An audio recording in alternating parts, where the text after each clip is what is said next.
A paz do Senhor seja convosco. Lição número 4 da classe de jovens, a realidade bíblica da salvação. Para esta aula, os louvores sugeridos são 18, 419 e 570. A salvação é algo precioso, é tão precioso que é algo que mais valioso que temos. Nada, absolutamente nada, é mais valioso do que a nossa salvação. E como adquirir esta salvação? E salvação do quê? E quem foi quem arquitetou esta salvação? Algumas perguntas importantes que eu vou responder na aula de hoje. Eu também vou te dar as respostas da hora da revisão.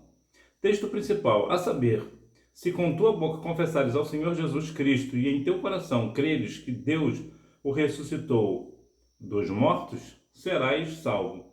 Aos Romanos capítulo 10, versículo 9. Resumo da lição. A salvação é oferecida por Deus por intermédio do sacrifício de Jesus Cristo, seu Filho unigênito. Muitas vezes, as igrejas hoje têm falado tantas coisas a respeito dos jovens, né, para os jovens, são coisas muito importantes, assuntos muito importantes, acerca de muitas coisas, por exemplo, se é pecado fazer isso ou fazer aquilo, entre tantas outras coisas, dinâmicas são importantes também. Entretanto, é importante que a pessoa que está na sua juventude na igreja saiba: o mais importante de tudo nessa vida é a salvação na pessoa de Cristo.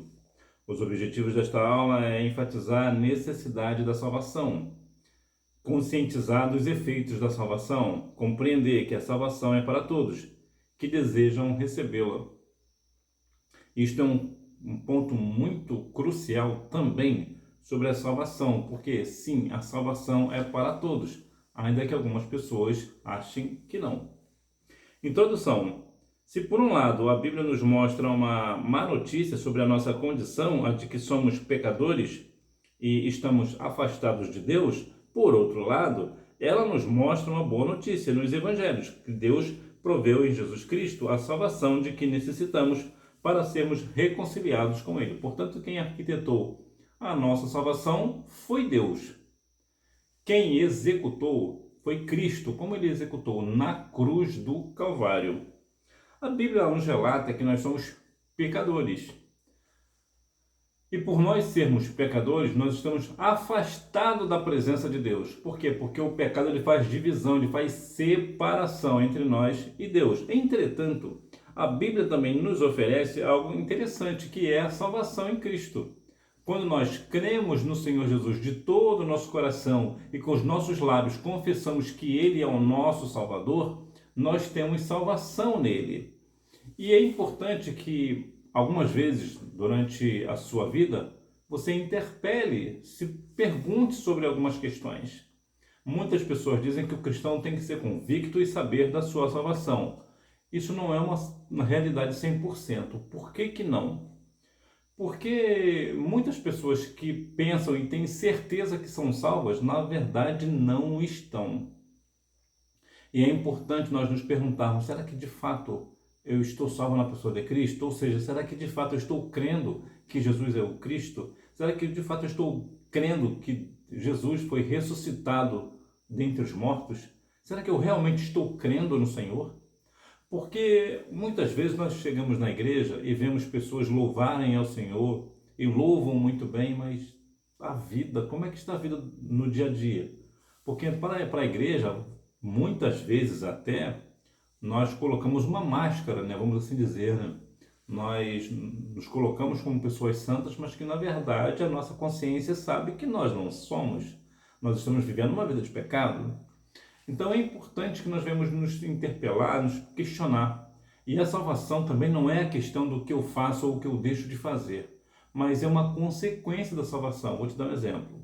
Se uma pessoa não furta, ela não está salva por isso. Ela não é salva por não furtar. Mas uma pessoa que é salva, ela não vai furtar. Então, a lei ela tem mais a ver com o fato de que a pessoa está salva do que pelo fato de ser salva pela lei. Por quê? Porque a lei ela não salva ninguém. A Bíblia nos relata no livro de aos Efésios capítulo 2, versículos 8 e 9, que nós somos salvos pela graça, e isso não vem de nós, é dom de Deus. Para quê? Para que ninguém se glorie. Ninguém vai chegar lá no céu e chegar, olha Senhor, eu estou salvo porque eu era uma boa pessoa, ou porque eu estendi a mão pro próximo, que eu fazia isso ou que eu fazia aquilo. Ninguém, absolutamente ninguém vai falar isso. Por quê? Porque a salvação ela não vem de nós. O homem sozinho ele não consegue se salvar. Então é importante que nós venhamos ter isso em mente no nosso coração, para que nós venhamos continuar glorificando o nome do Senhor. Falando sobre a questão da salvação, que nenhum homem se salva, existe uma questão curiosa que a Bíblia nos traz uma referência interessante. Ezequiel capítulo 14, versículo 14 e também o versículo 20, diz que Daniel, Jó e Noé se salvariam por sua reta justiça. Mas isso são apenas os 3 casos que conhecemos. Então, a verdade é que desde Adão até hoje a pessoa só é salva pela fé e não pela obra. A necessidade de salvação, ou melhor, a necessidade da salvação. O que é a salvação? No Antigo Testamento, Deus é visto como trazendo salvação ao seu povo. Entretanto, o seu objetivo sempre foi demonstrar o seu poder para a salvação dos pecados e reconciliar consigo a humanidade. O plano da salvação começa desde sempre. Sempre houve o plano da salvação. Lá em Gênesis capítulo 3, versículo 15, a Bíblia nos relata algo muito interessante, que eu vou ler aqui para você, para nossa meditação, que nos diz o seguinte: e porém inimizade entre ti e a mulher, e entre a tua descendência e o seu descendente.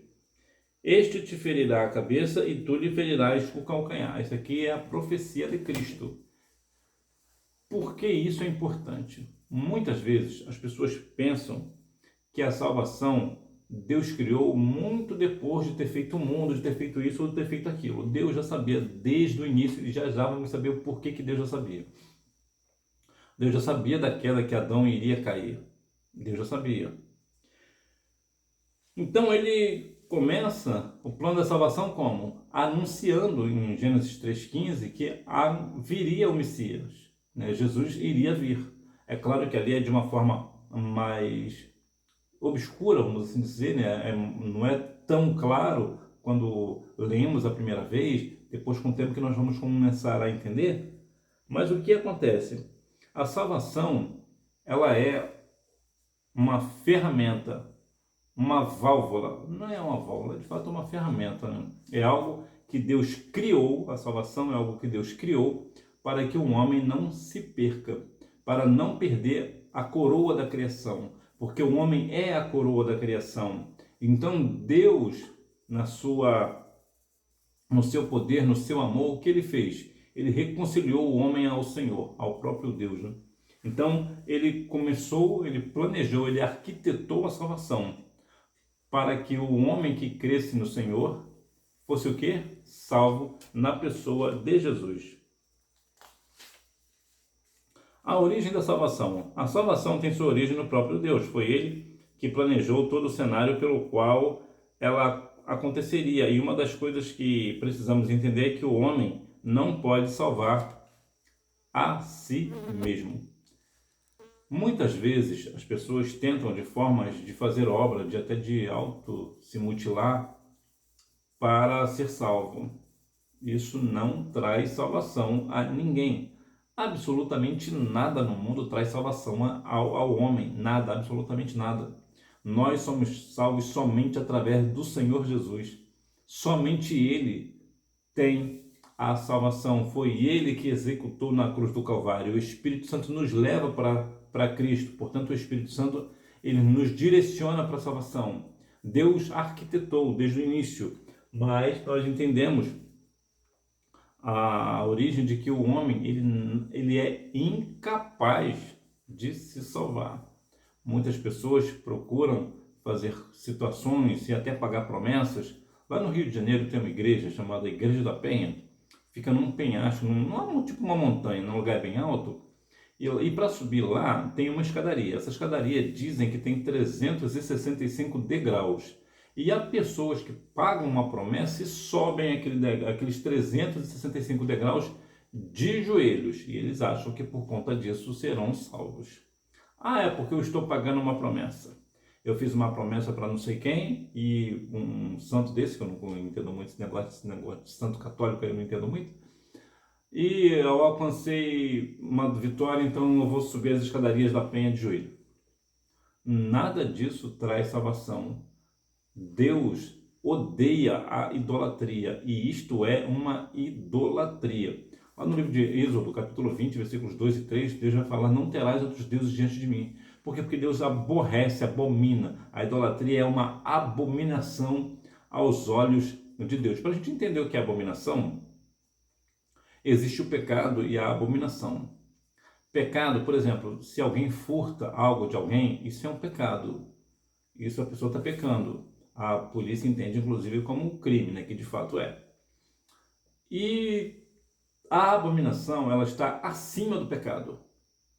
Deus abomina, Deus se aborrece com a abominação. E qual é a principal abominação do homem? Idolatria. Tanto isso é verdade que lá nos mandamentos, o primeiro mandamento que vem é: não terás outros deuses diante de mim. Para você ver de quão importante é essa questão da idolatria, o quanto Deus odeia a idolatria. Por exemplo, o signo, as pessoas que consultam signo, é um tipo de idolatria, a qual Deus aborrece pessoas que fazem esse tipo de coisa. Deus odeia este negócio. Então, que nós venhamos de uma forma direta observar que a idolatria é algo que aborrece ao Senhor. Aborrece ao Senhor. O meio pelo qual provém a salvação. Ocorre que podemos nos tornar orgulhosos de nossas vitórias, a ponto de imaginar que nos bastamos para todas as coisas. As obras, portanto, não têm a capacidade de nos salvar. Somente a fé em Cristo pode fazer isso. Quando você faz uma boa ação, é natural, é muito natural que você tenha orgulho daquilo que você acabou de fazer. Você teve uma boa ação, isso é bom, isso é louvável e é natural que você fique alegre e até orgulhoso disso, é natural. Entretanto, você não pode deixar esse orgulho, como as pessoas dizem lá no mundo, né, subir para a cabeça e você fica agora se achando que agora você é autossuficiente. Você, pelas suas boas ações, é suficiente para você ser salvo. Não, não é. E, mais uma vez, entra no quesito do Efésios 2, 8 e 9. O homem, ele é incapaz de se salvar. E é muito importante bater nessa tecla, porque hoje vemos pessoas achando que porque é pastor vai ser salvo, porque faz uma determinada boa ação vai ser salvo por isso. Não é nada disso. Se isso fosse verdade, se a boa ação trouxesse salvação, de modo geral, todo espírita seria salvo. Por quê? Porque eles praticam boas ações. De modo geral, são pessoas boas de coração. Mas por que eles não são salvos? Porque não creem no Cristo. Então, como é que vão ser salvos? Ah, porque pratica boa ação? Não vai. Não vai ser salvo. E é importante notarmos que recentemente, aliás, recentemente não, já faz um tempinho, cerca de mais ou menos um ano, eu assisti um vídeo na internet, um cristão comentando que estava vendo uma pessoa que é espírita, e vale lembrar que não há nenhum problema a pessoa ser espírita, cada um tem a sua fé. A pessoa espírita, deixar claro, não herdará o reino dos céus, deixando isso claro, mas a pessoa tem esse direito. Na minha família, por exemplo, eu tenho pessoas que são espíritas. O Brasil, só para lembrar, é o país mais espírita do mundo, infelizmente. Cerca de 5 milhões de pessoas no Brasil são espíritas, né? São cerca de 3% da população do Brasil é espírita. Mas vamos lá. E essa pessoa estava dizendo: olha, como é que é possível? Essa pessoa aqui que é espírita, ela ajudou não sei quantas pessoas aqui, deu não sei quantas cestas básicas, era coisa desse tipo. E agora as pessoas dizem que essa pessoa não vai ser salva? Claro que essa pessoa vai ser salva. Olha como é que essa pessoa é boa de coração. E isso foi uma pessoa cristã dizendo. Essa pessoa cristã, ela não entendeu a mensagem do Evangelho. É louvável as atitudes dos espíritas. Eles têm essa questão muito forte de ajudar a pessoa ou ajudar o próximo, e isso é uma atitude louvável. Inclusive, nós devemos fazer igual, né? Ou melhor do que eles, né? Isso é a atitude muito louvável da parte deles. mas isso não traz salvação para ninguém. Para quê? Para que ninguém se glorie. Então é muito importante deixar isso claro. É bom quando você faz uma boa ação, que você tem orgulho de ter feito. Olha que maravilha, graças a Deus eu fiz isso. Que boa ação que eu fiz hoje. Maravilha. Glória a Deus por isso. Glória a Deus pela sua vida. Mas não deixe que isso afete a sua fé. Você não é salvo por praticar boas ações, mas você, por ser salvo, pratica boas ações. Os efeitos da salvação, regeneração, ser regenerado é nascer novamente. Essa ação é realizada pelo Espírito Santo quando a pessoa se arrepende e confessa a Jesus como seu Salvador e Senhor, crendo em seu sacrifício. Imagina, por exemplo, que hoje, de vez em quando, aparece a trend que fala, né? As pessoas querendo voltar para o útero da mãe porque está terrível, o mundo está terrível.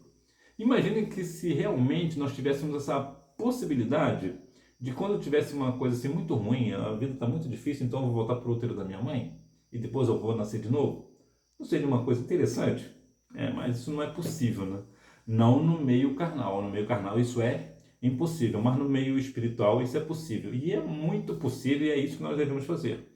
O Espírito Santo faz isso por nós. Quando nós aceitamos a Cristo como Salvador, nós somos o quê? Regenerados. E isso quer dizer o quê? Quer dizer que agora eu sou uma nova criatura. Agora eu sou uma pessoa que antigamente eu fazia algo errado, agora eu não faço mais. Por quê? Porque eu fui regenerado, eu fui transformado pelo Espírito Santo. E isto é importante que nós venhamos compreender, porque quando eu creio no sacrifício de Cristo na cruz do Calvário, e assim eu o aceito como meu único e suficiente Salvador, o Espírito Santo, ele mostra ao meu coração que eu preciso me arrepender dos meus pecados e assim eu sou uma nova criatura, eu sou regenerado, ou seja, eu estou nascendo de novo. Tudo aquilo que eu pratiquei até aquele dia, o Senhor apaga. Todos aqueles meus pecados são apagados e agora eu sou uma nova criatura, agora eu vou seguir em frente. É claro que depois que nós aceitamos a Cristo como Salvador, nós ainda continuamos pecando. Pecamos aqui, damos uma escorregada ali, mas agora nós temos uma transformação pelo Espírito Santo. Agora nós somos pecadores, mas somos pecadores conscientes. Nós sabemos que somos pecadores e precisamos de um Salvador, no caso Cristo, e à medida que nós pecamos, o que fazemos? Nós nos arrependemos e pedimos perdão ao Senhor e mais uma vez aquele pecado é zerado. Mais uma vez nós agora somos o quê? Mais uma vez regenerados. Então nós vamos viver assim até a volta do nosso Senhor e Salvador Jesus Cristo. Justificação e adoção. A justificação é o ato divino, ou melhor, é o ato vindo de Deus, em que há o reconhecimento de que fomos absolvidos de nossos pecados e, portanto, não há pendências nossas juntos a Deus. De modo direto e prático, o que é isso aqui? Imagina que agora você está sendo criminalmente julgado. Você foi alguém falou que você cometeu um crime, por exemplo. E aqui cabe o seguinte, independente se você cometeu ou se você não cometeu, aqui é independente. Eu vou colocar aqui, vou botar ali na fogueira. Imagina que você cometeu um crime, você está lá no tribunal. E o que acontece na justificação? A pessoa chega, o juiz, né, decide, bate o martelo e te julga como inocente. É isso que Deus faz conosco. Apesar de nosso pecado, nós somos justificados. Então veja que não, isso não quer dizer que nós não somos pecadores. Que nós não somos pecadores. Ou nesse caso, que nós não somos criminosos. Não é isso. Não é, Deus ele é justo. Ele não vai dizer que agora eu não sou pecador. Né? Ou nesse caso, a pessoa que cometeu um crime né, não é criminoso. Não é isso. É que agora ele está justificado. Ele não tem nenhuma pendência diante do Senhor. Ou seja, ele foi o quê? Justificado. E uma vez que ele foi justificado, agora ele é tido também como filho de Deus, como vemos lá em João capítulo 1, versículo 12, que todo aquele que aceita Cristo como Salvador, o Senhor, Deus, dá o direito de ser chamado de filho de Deus. E é bom deixar claro o seguinte, não é todo mundo que é filho de Deus. Existem os filhos da luz e os filhos das trevas. Existem os filhos de Deus e os filhos do diabo. Então, não é todo mundo que é filho de Deus. Para ser filho de Deus, precisa aceitar a Cristo como Salvador. Então, aqui está entendido a justificação, que é quando alguém é pecador, mas agora Deus justifica essa pessoa, como se ela agora não fosse mais. Deus sabe que somos pecadores, nós sabemos que somos pecadores, mas as nossas pendências são zeradas. Santificação. A santificação não é a adoção de uma vida isolada da coletividade, como se o afastamento para com outras pessoas nos tornasse santos. Ser santo é afastar-se do pecado para uma dedicação exclusiva para Deus. Aqui cabe uma questão muito interessante. Quando eu era garoto, eu era menino, eu ouvia muito essa questão, né? Que o cristão tem que, para ser santo, tem que viver distante dos pecadores, né? Temos que viver uma vida que eu não posso, por exemplo, eu não posso conversar, por exemplo, com uma pessoa que não é cristã. Eu só posso viver naquele mundinho ali do cristão, da igreja. Não é isso. Não é isso. Até porque, se isso fosse verdade, como é que nós iríamos falar ao pecador? Ide por todo mundo e pregar o evangelho a toda criatura. Como é que eu vou pregar o evangelho se eu não posso falar com uma pessoa não cristã? Isso não torna o fato de alguém, né, não falar com as outras pessoas que não são cristãs, não faz dessa pessoa uma pessoa santa. Muito pelo contrário, até. Porque ela vai acabar desobedecendo uma ordem direta de Jesus, né? Ir por todo mundo pregar o evangelho. Como é que ele vai pregar o evangelho se ele é separado das pessoas que não são cristãs? Então, a santificação, ela tem a ver com se separar do pecado, não cometer pecado. Para quê? Para viver uma vida dedicada a Deus. Você pode e deve conversar com qualquer pessoa, sendo cristão ou não. Agora, essa pessoa também tem que ter boa conduta, tem que ter bom caráter. De modo geral, eu estava falando ali agora há pouco dos espíritos, de modo geral, a pessoa que é espírita, é kardecista, de modo geral, eles são pessoas boas, de bom caráter. Existem exceções? Claro que existe exceção. Da mesma forma que há cristão que é crente que é crente. Só o sangue de Jesus. Então, há pessoas de bom caráter em qualquer religião, né? Em todas as religiões. No Brasil tem 2.240 seitas e religiões. E nelas há pessoas de tudo quanto é tipo. Pessoas boas e pessoas não tão boas assim. Mas o ponto é, para eu ser santo, eu não tenho que parar de falar com o meu vizinho, porque ele professa uma outra fé. Na verdade, isso é muito pelo contrário que eu tenho que fazer. Na verdade, é agora que eu tenho que falar com ele, que é agora para ter intimidade com ele, para falar de Jesus para ele. E também eu devo me separar do pecado, ou seja, se meu vizinho comete um determinado pecado, eu vou falar de Jesus para ele, mas eu não devo fazer o mesmo que ele está fazendo. Se ele comete um pecado, eu não vou cometer o pecado. Por quê? Porque isso eu estou separado. Eu não estou pecando. Por quê? Porque eu estou vivendo uma vida dedicada ao Senhor. Ou seja, vivendo a vontade de Deus. A salvação para todos. Uma tão grande salvação. A palavra de Deus nos mostra que a graça de Deus se há manifestado trazendo salvação a todos os homens. É interessante notarmos que muitas vezes algumas pessoas, geralmente o pessoal calvinista, né, presbiteriano, por exemplo, não lembro se tem outra raiz também que é o calvinista. O presbiteriano eu tenho certeza, eu tenho pessoas na minha família que são presbiterianos. De modo geral, eles acreditam que a salvação ela é predestinada. O que é isso? É quando Deus predestina uma pessoa para o céu e outra para o inferno. Ou seja, Deus que determina quem vai ser salvo e quem não vai ser salvo. Só que isso não é possível. Por que isso não é possível? Primeiro, porque Deus não faz acepção de pessoas, como vimos em Romanos 2,11 e Atos 10,34. Entre outras passagens também no livro de Pedro também vai falar alguma coisa sobre isso. E uma outra questão que é complexa, que é o seguinte: se Deus é quem determina quem vai ser salvo e quem não vai ser, isso aí é independente de nós. Ou seja, Jesus é insuficiente para salvar. Por quê? Porque se Deus determinou que uma pessoa específica vai se perder, ainda que essa pessoa aceite a Cristo como Salvador, Jesus não vai ser suficientemente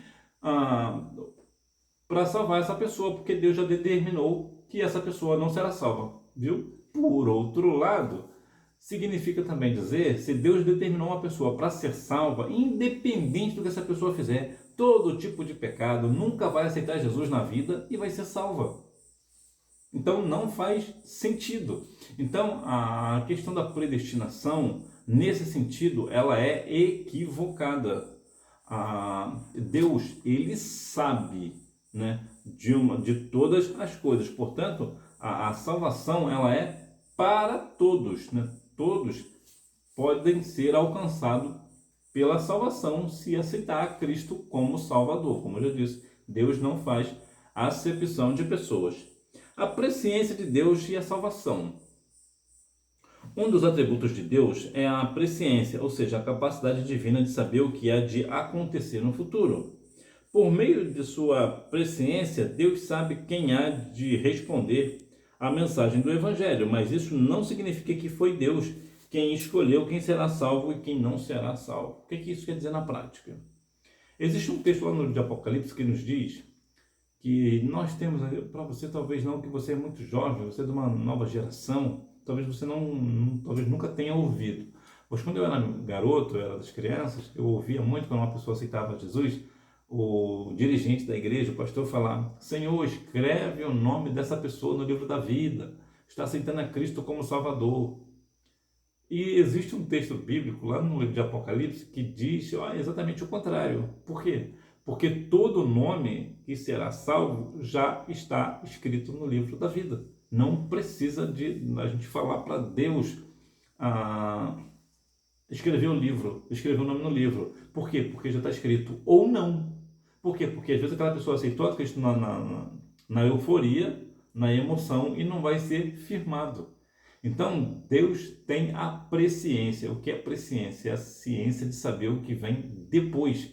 Então, desde a fundação do mundo, desde lá do início, Deus já sabe quem é e quem não é. Ou seja, quem vai ser salvo e quem não vai ser. Mas isso não quer dizer que é Deus quem escolhe.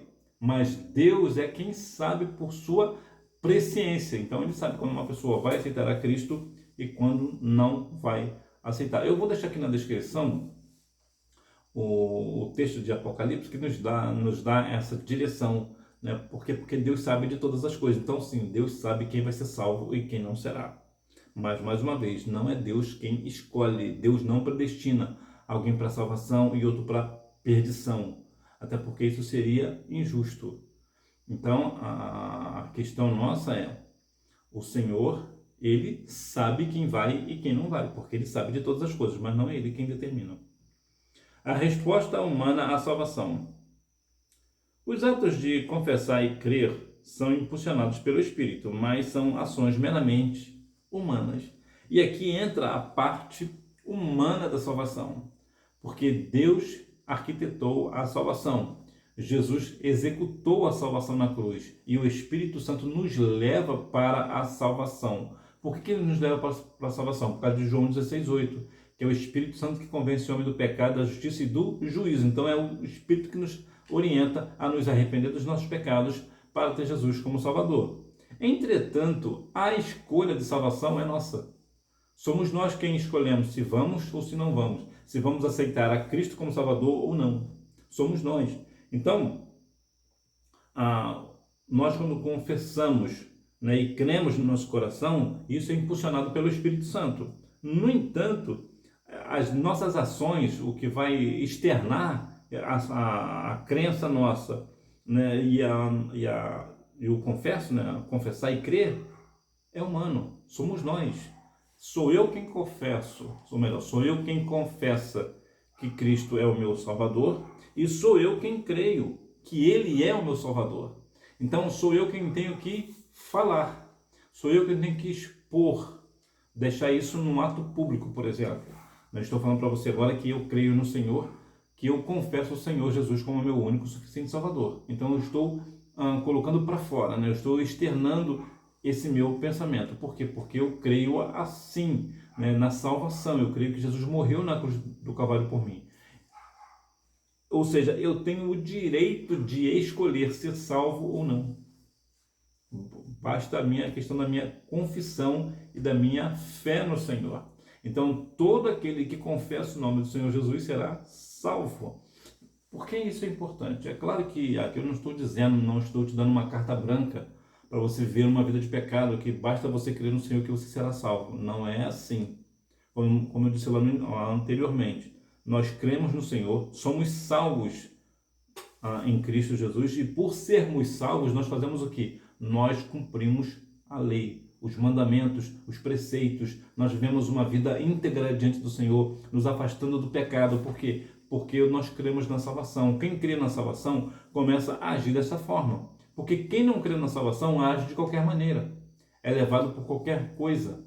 Qualquer coisa, as pessoas cometem crime, pecado, de tudo quanto é natureza. Por quê? Porque não confessa o Senhor como Salvador. Na verdade, não está salva na verdade.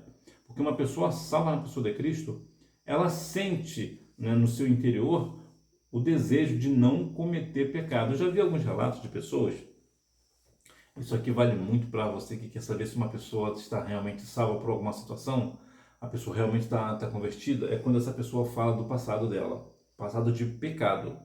Quando ela começa a falar do pecado dela, e ela começa a falar com um certo ar de orgulho, que eu fazia isso, que era bom, que eu fazia aquilo outro, e isso é um pecado, significa que essa pessoa não está convertida. Por quê? Porque a pessoa que está convertida, ela sente vergonha de confessar o pecado. Ela fala em alguns casos, não, eu fazia isso, eu fazia aquilo, tá? Mas você vê que a pessoa fica desconcertada. Por que ela fica desconcertada? Porque ela tem vergonha de dizer. E hoje eu vejo nas igrejas pessoas falando do passado, da vida de pecado, mas fala com orgulho, fala com prazer, como se tivesse saudade, que está querendo voltar para lá. Eu falo, isso não é natural. Então nós temos essa questão de optar por ser salvo ou não. Mas lembrando, a pessoa que opta por ser salvo, essa pessoa aceita Cristo, ela confessa a Cristo, ela crê no Cristo morto na cruz do Calvário. E por conta disso, ela vai fazer o quê? Agora ela vai fazer a vontade do Senhor. O que é fazer a vontade do Senhor? É obedecer a sua palavra. Então a palavra diz para não furtar, então como eu sou salvo, eu não vou furtar. A Bíblia diz que eu tenho que honrar pai e mãe, então eu vou honrar pai e mãe. E por aí segue. Né? A Bíblia menciona 12 mandamentos, né? Tem 10 mandamentos no Antigo Testamento, né? E mais 2 no Novo, então 12. E tem mais 613 preceitos. Ninguém, absolutamente ninguém, é capaz de conseguir seguir os 12 mandamentos e os 613 preceitos da lei. Até porque, se alguém fizesse isso, poderia falar, eu sou salvo porque eu cumpro a lei. Lembra lá daquele jovem rico? Quando ele foi questionado, o que eu tenho que fazer para ter a salvação? Jesus poderia ter falado, creia em mim. Não, não foi isso que Jesus falou. Por quê? Porque Jesus sabia que faltava alguma coisa nele. E Jesus perguntou para ele, tem que fazer isso, tem que fazer aquilo. Aí o que aquele jovem falou? Isso eu tenho feito desde a minha mocidade. Isso aí está lá em Lucas 18. Eu tenho feito isso desde a minha mocidade. Acho que é 18 de Lucas. Então o que ele fez? O que Jesus fez? Ainda te falta uma coisa. Por quê? Porque a salvação, ela não é por méritos, pelo aquilo que você faz ou deixa de fazer. Mas é isso mesmo, Lucas 18, que vai falar sobre a questão do jovem rico. Então, o que Jesus estava apontando para aquele jovem não é só a questão de crer no Senhor Jesus, mas ele precisa também seguir aquilo que é coerente. Como é que a pessoa vai deixar de seguir Jesus por ter dinheiro? Ora, se Jesus ele é o principal da nossa vida e alguém colocou o dinheiro no lugar, então o Senhor Jesus não é o salvador daquela pessoa, é o dinheiro. Então aqui que está o ponto. Então muitas vezes as pessoas pensam, mas é só cumprir a lei e os preceitos que seremos salvos. Não, não será. Somos salvos somente mediante a fé no Senhor. E volto a repetir, quem é salvo pratica boas ações, quem é salvo por reflexo da salvação, vai fazer o quê? Vai cumprir os mandamentos do Senhor. Vai estar ali na presença do Senhor. Então, se a Bíblia diz que eu posso fazer, eu faço. Se a Bíblia diz que eu não posso, então eu não farei. Por quê? Porque eu obedeço a palavra do Senhor. Isso aqui que é o ponto. Conclusão. A salvação é ofertada por Deus a todos os homens de forma indistinta, ou seja, para todos. Ainda que nem todos a queiram. É verdade. A salvação é para todos, mas nem todos querem ser salvos, né? Mais uma vez eu vou dizer isso, é importante a questão da salvação, porque as pessoas têm o direito de escolha, como eu falei aqui. Então a pessoa pode escolher entre ter ou não a salvação. A salvação é entregue para todos, mas nem todos querem, né? Ela nos foi dada ela nos foi dada por Deus por um ato da sua graça, pois as obras não têm o poder de nos salvar de nossos pecados. Essa parte que deixou claro, né? Que é a parte principal, né? Depois da parte de que nós somos salvos somente mediante a fé, essa segunda parte é muito importante saber de que não é porque alguém é pastor que vai ser salvo, porque é professor da escola bíblica dominical que vai ser salvo, porque alguém é regente de coral que vai ser salvo, alguém que toca instrumento na igreja que vai ser salvo, não é porque deu uma oferta muito alta na igreja que ajudou a igreja que vai ser salvo, nada disso vai salvar.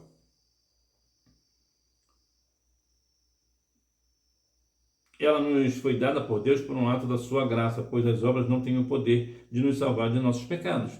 E a salvação faz de nós pessoas nascidas novamente, justificadas e santas para a glória de Deus. Então veja que a salvação ela nos faz pessoas nascidas de novo, ou seja, aquilo que eu cometia, né, de pecado, agora eu não cometo mais. Por quê? Porque eu me arrependi dos meus pecados, tenho Jesus como meu Salvador, e agora eu vou fazer o que? Obedecer a sua palavra. Eu também sou justificado. Por que eu sou justificado? Porque todo pecado que estava em mim, o Senhor zerou, deixou esse pecado zerado. Por quê? Porque eu aceitei a Cristo como Salvador, então agora eu sou filho de Deus, então todos os meus pecados são cortados, são zerados. Algumas pessoas diziam quando eu era garoto que o Senhor jogava no mar do esquecimento e botava uma placa lá, proibido pescar. Bom, isso não tem muita coerência bíblica, mas a ideia é parecida, né? Nossos pecados são caídos no esquecimento. Deus não se lembra. Na verdade, o texto de Isaías vai nos dar uma orientação melhor. O texto de Isaías fala que dos seus pecados não me lembrarei mais. Ou seja, quando você comete um pecado, pede perdão a Deus, é justificado, Deus não se lembra mais desse pecado. E santos, para a glória de Deus. Por que nós somos santos? Porque nós somos pessoas separadas do pecado. Nós não somos separados da sociedade, nós vivemos em sociedade, vamos conversar com o nosso vizinho, né? Independente e tal da religião que ele segue, mas nós somos separados para o Senhor. Ser santo quer dizer separado. Separado do quê? Separado do pecado. O pecado tá aqui, então eu não vou ficar aqui. Eu vou para outro lugar. Então, eu vou me separar do pecado. Hora da revisão. Número 1. No Antigo Testamento, duas palavras se destacam para mostrar a ideia de salvação. Natsal, que significa livrar ou libertar, e Yasha, que traz a ideia de conceder vitória ou ajudar. Número 2. A palavra salvação designa o ato de trazer livramento, de colocar numa posição protegida, de livrar da morte. Número 3. A salvação tem sua origem no próprio Deus. Número 4. Regeneração, justificação e santificação. Número 5. É a capacidade divina de saber o que há de acontecer no futuro, por meio de sua presciência. Deus sabe quem há de responder à mensagem do Evangelho, mas isso não significa que foi Deus quem escolheu quem será salvo e quem não será. Então Deus sabe na sua presciência quem vai ser salvo e quem não será. No entanto, não é Deus quem escolhe quem vai ser salvo e quem não vai. Na verdade, isso vai da nossa escolha, né? Nós escolhemos optar por aceitar a Cristo como o único e suficiente Salvador das nossas vidas.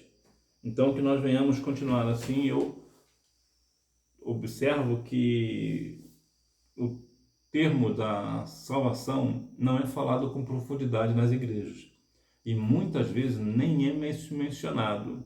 Estamos falando muito da questão do cristão materialista, do cristão, agora é pastor coach, né? Agora é coach, coach que é uma palavra que significa técnico, né? E tantas outras coisas materialistas, pessoas que diz que Deus vai te dar vitória, Deus vai te dar vitória, e você vai prosperar, e você vai prosperar, e teologia da prosperidade, e teologia disso e teologia daquilo, mas salvação que é bom, nada.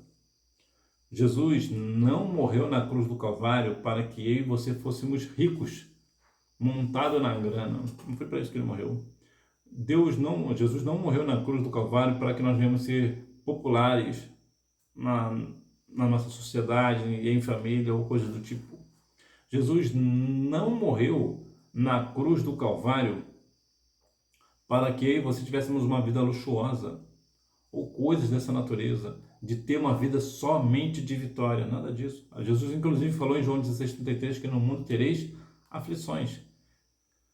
Jesus morreu na cruz do Calvário para que eu e você sejamos salvos da condenação eterna.